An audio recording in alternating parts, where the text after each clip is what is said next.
नमः सिद्धेभ्यः।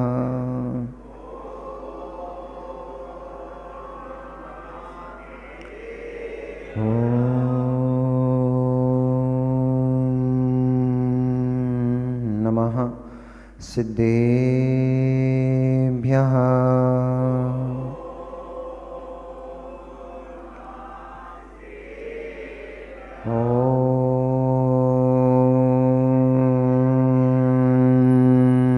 नमः सिद्धेभ्यः।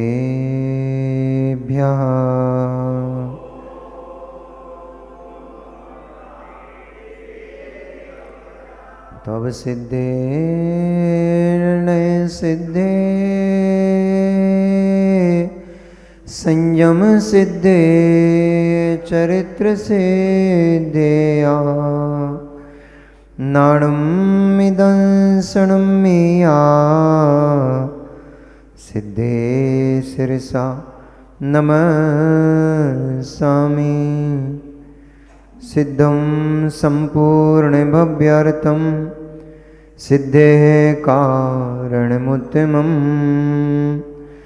प्रशस्त दर्शन ज्ञान चारित्र प्रतिपादनम् सुरेन्द्रमुकुटाश्लिष्ट पादपद्मांशुकेशरम्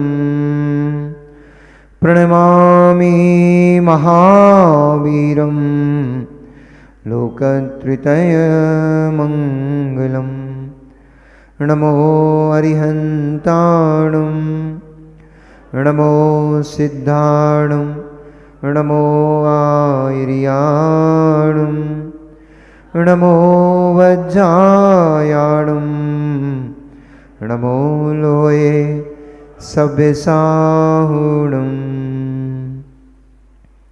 जय बोलिए अनंत अनंत परम सिद्ध परमेष्ठी भगवानी की।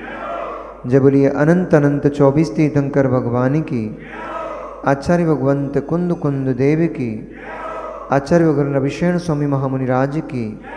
परम पूजनीय चरया श्रोमणी अध्यात्म योगी आचार्य गुरुदेव श्री विशुद्ध सागर जी महामुनिराज की।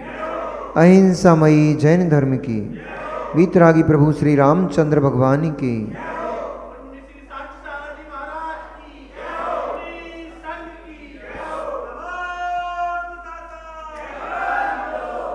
मनीषियों, वर्तमान शासन नायक भगवान वर्धमान स्वामी के शासन काल में हम सभी भव्य जीव यहाँ विराजते हैं। परम भट्टारक महाश्रमण उन भगवान वर्धमान स्वामी के मुख कमल से निश्चित वाग्वादिनी भगवती माँ जिनवाणी का हम सभी भव्य जीव यहाँ करुणांजलि लगा करके पान कर रहे हैं। यह वाग्वादिनी, यह भगवती माँ जिनवाणी सभी जीवों का कल्याण करे, सभी जीवों का मोक्ष मार्ग प्रशस्त करे। जगत में अनेक प्रकार के कष्ट इस जीव को हैं, परंतु ब्रह्मांड में सबसे बड़ा कष्ट यदि कोई होता है तो वो होता है दासता का कष्ट। दासता का जीवन बड़ा ही कष्टप्रद होता है। दास स्वयं अपने जो भृत्य है इसका ई को खत्म कर दे तो गूंजता रहा है।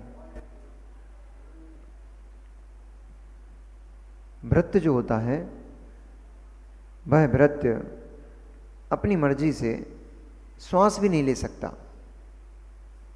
बड़ी विडंबना है। अब ऐसा हो जाता है, वो क्या है कि प्रवचन की धारा एक साथ चलती है, विघ्न आ जाए तो धारा टूट जाती है। प्रदीप जी ध्यान रखो भैया इसका।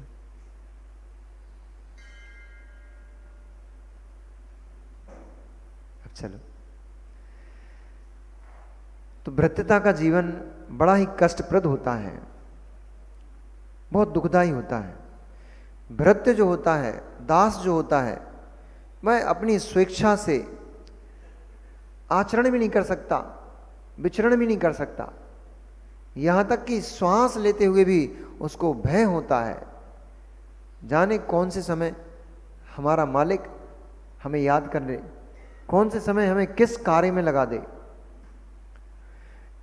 इसलिए आचार्यों ने कहा है कि जीवन में भूखे पेट सो जाना तो ठीक है, कुछ ना मिले तो पानी पी करके सो जाना, और पानी भी ना मिल पाए तो नमोकार मंत्र की माला फेर कर तो सो जाना उचित है, श्रेष्ठ है। परंतु किसी के यहां अपना सर्वस्व बेच करके उसका दासता स्वीकार करते हुए अपने जीवन को जीना ये अच्छा नहीं है। आप लोग सब देखते हैं, वैसे भी घर गृहस्थ में जीते हैं, घरों में उन दास की कितनी दयनीय स्थिति होती है।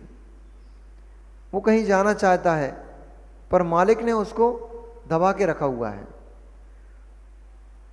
यहां तक कि वो भक्ति करने जाना चाहता है पर मालिक की आज्ञा के बिना भगवान की भक्ति भी नहीं कर सकता। देवपद खेतपद की कहानी आपने अच्छे से सुनी होगी। दो बालक सेठ के यहां नौकरी करते थे। सेठ भी जैनकुल का था, देवपद खेतपद भी जैनी ही थे, परंतु गरीबी ने उनको दास बना दिया।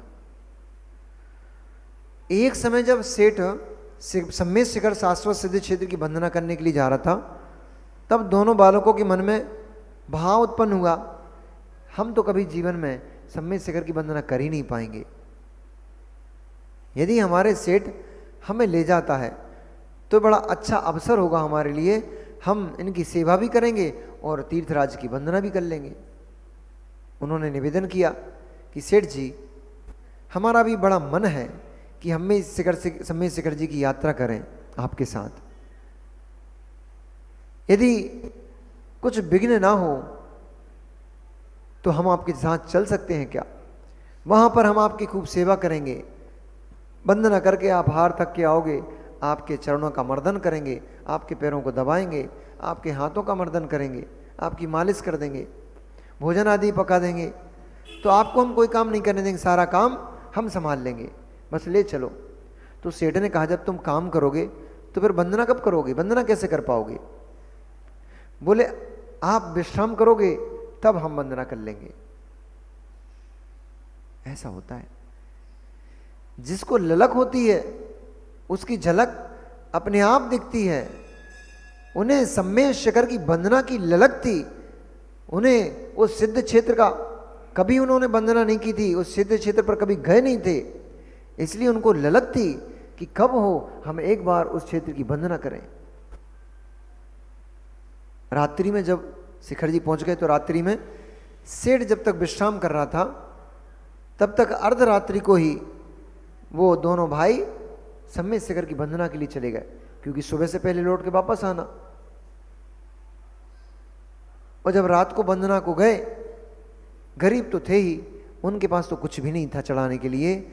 ज्वार माँ ने रख दी थी कि बेटा ज्वार का आटा पीस करके, चूंकि ज्वार मिष्ट होती है और नरम होती है, शीतल धर्मी होती है, हार थक के तुम आओगे वंदना से, ज्वार खाने से शीतलता मिलेगी और सब्जी दाल आदि की आवश्यकता नहीं पड़ती, चटनी मटनी की आवश्यकता नहीं पड़ती। ज्वार की रोटी में, ज्वार की रोटी ऐसे ही खिसक जाती है, चिकनी होती है। ज्वार का आटा जो होता है वो चिकना होता है, तो चिकनीपन के कारण से उसमें बिना रोटी के, बिना सब्जी के भी उतर जाती है गले से नीचे। इसलिए माँ ने ज्वार रखी कि बेटा इसकी रोटी बनाकर तुम अपनी थकान दूर करना। बालकों ने सोचा हमारे पास निर्वाण भूमि पे चढ़ाने के लिए कुछ है नहीं, तो क्या करें? उन्हें वो ज्वार के दाने दिखाई पड़ गए। उन्होंने सोचा भोजन तो हो जाएगा, भोजन की व्यवस्था तो कैसे कैसे हो जाएगी, पर भगवान को कुछ चढ़ाने के लिए नहीं है, इसलिए ज्वार के दाने ही ले चलते हैं। क्योंकि खाली हाथ भगवान जिनेंद्र की वंदना नहीं की जाती, खाली हाथ कभी राजा के सामने नहीं जाया जाता, और खाली हाथ मुनिराजों के सामने नहीं जाया जाता। ये सम्मान सूचक होता है कि कभी खाली हाथ राजा, गुरु और परमात्मा के सामने नहीं जाना चाहिए। विद्युत जन यदि आपके घर में पधारे हैं तो उनको खाली हाथ नहीं पहुंचाना चाहिए, कुछ दान दक्षिणा देना चाहिए। इसलिए वंदना के निमित्त से उन्होंने उन ज्वार के दानों को लिया और ज्वार के दानों को लेकर के वे वंदना के लिए चल पड़े। जैसे ही पहुंचे, अर्धरात्रि का समय था, वे गौतम गणधर परमेष्ठी की टोक पर पहुंचे। यहीं से तो गौतम भगवान को, गौतम गणधर परमेष्ठी को नमस्कार कर लो और वंदना कर लो। यहीं से वो देवपद के पद की वंदना प्रारंभ हो गई है। आप भी साथ में वंदना करते चलो चलो। उन्होंने जो मुट्ठी में ज्वार के दाने लाए थे, वो दाने थोड़े थोड़े चढ़ाते जा रहे थे। गौतम स्वामी की वंदना की, बढ़ते चले जा रहे थे। चलते चलते चंदप प्रभु भगवान के पास पहुंचे, मुनि शब्रनाथ भगवान की वंदना की, नीचे उतरे, चंदप प्रभु भगवान की वंदना की, वहां से वापस आए, आदिनाथ भगवान की वंदना की, आदि आदि करते करते अंत में उन्होंने भगवान पार्श्वनाथ भगवान की चरणों की वंदना की। और वंदना करके उसको बहुत उत्सव हुआ, उनको बहुत अच्छा लगा कि जीवन में पहली बार सिद्ध चित्त जहाँ से अनंत अनंत जीवन और मोक्ष को प्राप्त करा है, ऐसे चित्त की हमने वंदना कर ली। वंदना के उपरांत वे दोनों भाई बड़े प्रसन्न चित्त और नाचते झूमते हुए वे नीचे पहुंच गए। नीचे नहीं पहुंचे, अभी ऊपर ही है। जब तक उन्होंने पार्श्वनाथ स्वामी की वंदना की, तब तक इधर से सेठ वंदना के लिए चढ़ गए। और जब सेठ वंदना के लिए चढ़े, वो अपने हाथों में रत्नों की थैली लेके गए थे, मोतियों की थैली लेके गए थे। तो भगवान की वंदना करने के लिए जैसे ही उन्होंने अपनी थैली से मोती निकाले, उन्होंने क्या देखा कि यहां पर तो पहले से ही बहुत अमूल्य रत्न चढ़े हुए हैं। उन्होंने सोचा, मुझसे पहले कौन सा ऐसा सेठ आ गया जो इतने अमूल्य रत्नों को चढ़ा के गया है।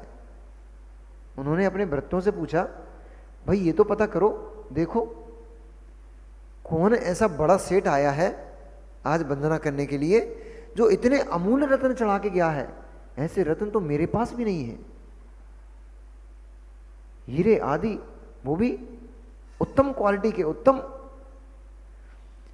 तो सेठ के मन में जिज्ञासा उत्पन्न हो गई कि ऐसा कौन सा व्यक्ति चढ़ा गया जो इतने अमूल्य रत्न चढ़ा के गया है। पता लगा आगे तो कोई सेठ नहीं, केवल 2 बालक आए थे दर्शन करने के लिए, और तो कोई भी नहीं आया अभी तक। पहले यात्री, इस दर्शनार्थी पहले आप ही हो। उन्होंने कहा, हो ना हो ये देवपत खेपपति होंगे और इन्होंने मेरे खजाने से रत्न चुराए, और रत्न चुरा करके ये यहां शिखर जी की वंदना में चढ़ा के गए हैं। उन्होंने तुरंत ही पहुंचाया उनको दासों को, और दास को पहरेदार आदि जो थे उनको पहुंचा करके उनको बुलवाया। उन्होंने कहा कि सच सच बताओ, ये रत्न तुमने कहां से चुराए? उन्होंने, रत्न हम कहां से चुराएंगे रत्न, और रत्न चुराने के लिए हमें जगह कौन सी मिलेगी? हम तो आपके सेवक हैं, आपकी सेवा करते हैं, 2 रोटी का भोजन करते हैं और आपके ही घर में पड़े रहते हैं। हम क्या रत्न चुराएंगे और कहां से रत्न लाएंगे? उन्होंने कहा, सीधे से बताओ, अन्यथा राजा से दंडित करवाएंगे। तब फिर उन्होंने दोनों के दोनों रोने लग गए। उन्होंने कहा, सेठ जी हमारा कोई दोष नहीं है, हमने कोई रत्न नहीं चढ़ाए और ना हमने कोई रत्न चुराए। हम गरीब आदमी हैं, हम कहाँ से, हम गरीब जरूर हैं लेकिन ईमानदार हैं। हमारे माता पिता ने हमें चोरी करना नहीं सिखाया, हमें अपने स्वामी की सेवा करना सिखाया है। हम भगवान के चरणों की सौगंध खा करके कहते हैं हमने कोई रत्न नहीं चढ़ाए, और हमने चढ़ाए भी नहीं है कोई रत्न यहाँ पर। हम तो बाजर ज्वार के दाने लाए थे घर से, वो ज्वार के दाने कुछ नहीं था तो वही चढ़ा दिए हमने। तब उन्होंने कहा, अच्छा तो तुम्हारे ज्वार के दाने ये रत्न बन गए, ठीक है, अभी तुम्हारे हाथ में ज्वार के दाने बचे ना, चढ़ाओ यहाँ पर और इनको रत्न बनाओ। अब उनकी तो हालत खराब हो रही थी कि अब नहीं बने रत्न तो हमारी तो बुरी दशा होने वाली है। पर सच्ची श्रद्धा थी, सच्ची श्रद्धा थी, धर्म के ऊपर सच्ची आस्था थी। उन्होंने कहा, हे भगवान, आज हम हमारी ईमानदारी की परीक्षा है और हमारी भक्ति की भी परीक्षा है।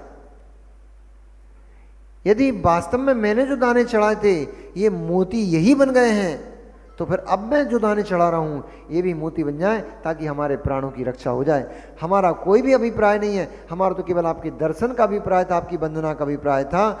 आपकी वंदना से हम मुसीबत में तो नहीं फंस सकते, ये तो निर्णय है, परंतु ये जो मुसीबत फंस गई है इसको निवारने का काम आपका ही है। अब उन्होंने वहीं तुरंत नमोकार मंत्र का पाठ किया और गौतम गणधर परमेष्ठी को नमस्कार करके उन्होंने जैसे ही वो ज्वार के दाने चढ़ाए, वो ज्वार के दाने मोती बन गए, रत्न बन गए। तब सेठ ने उन दोनों भाइयों के चरण छुए और कहा, अहो मैं कितना पापी जीव, मैं कितना पापी कि मैं धन के, संपत्ति के राग में, अहंकार में इतना फूला पड़ा हूं कि मुझसे बड़ा कोई है ही नहीं। धन्यो तुम्हारी भक्ति जिसने ज्वार के दानों को मोती बना दिया। दासता अच्छी नहीं है। दास बेचारा हर समय भयभीत सा घूमता रहता है, हर समय उसकी स्थिति दयनीय ही होती है। पत्र आ गया किनका? अति वीर्य नाम का एक बहुत शक्तिशाली सम्राट था, जो कि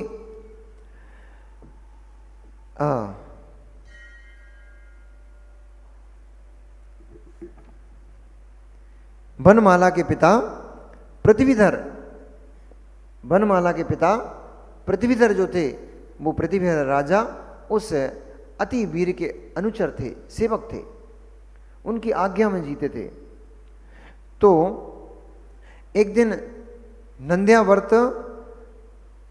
नंद्यावर्तपुरी में वह राजा अतिवीर राज करता था।